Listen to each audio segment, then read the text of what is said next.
just barely 7 o'clock, and I've been up since, well, I've been out of bed since 6, but I've been up since 5, and I wasn't resting, if you know what I mean.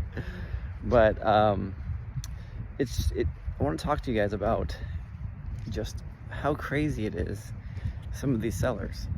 And so, and this is an accidental seller. He didn't want to sell his house to us, but he's forced to sell his house to us. And I'll share to you why he's forced to sell it. And here's the thing though, like, I totally get it. People that are in distress, that are in foreclosure, like this was me in 2010. I had a property and I just ignored it until finally the bank came and kicked me out.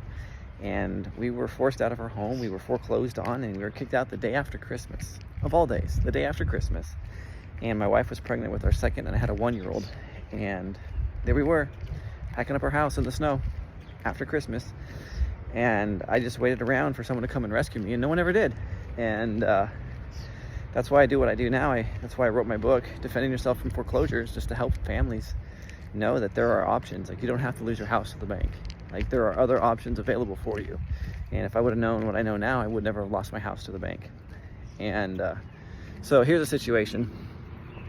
There's a house in my area on a foreclosure list, and found the property and knocked on the guy's door.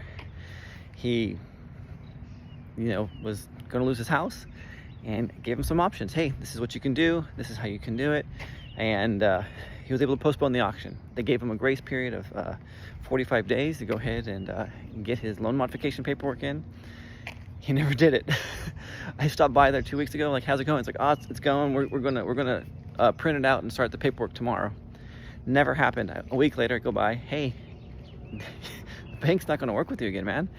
And that's what happened. And so he's like, oh, no, like, I got it going on today. And then so last night I said, hey, whatever happened to your paperwork for your loan modification?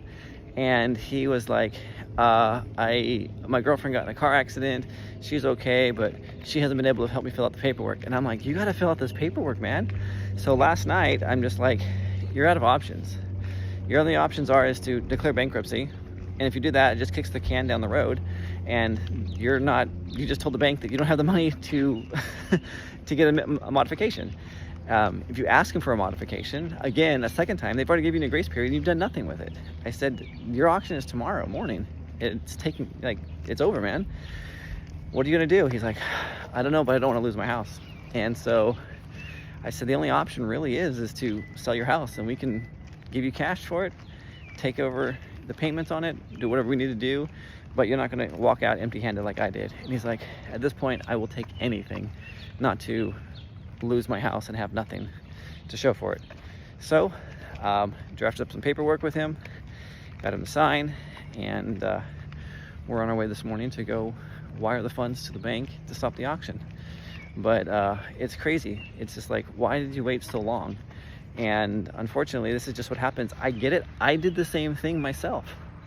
But when I go and I meet with these sellers, hopefully, they don't turn into accidental sellers like this guy did. I guess I should say, when I meet with property owners, a lot of them we do help at no cost of our own, at no cost of them. We help them just, keep their property, show them ways that they can do that. But in this situation, this was what happened. He just put his head in the sand, unfortunately. And I'm seeing a lot of that right now. A lot of people putting their head in their sands, and there's just a lot of opportunity for us to pick up houses. But at the same time, I'd rather just help people and not have them lose their houses. But this is the way that it goes, and this is how we are still able to help somebody and at the same time help ourselves. So if you're interested in doing what I do, or learning how to do what I do, go ahead and comment below, and I'll share all the secrets and techniques and tips that we do to find these properties. We're finding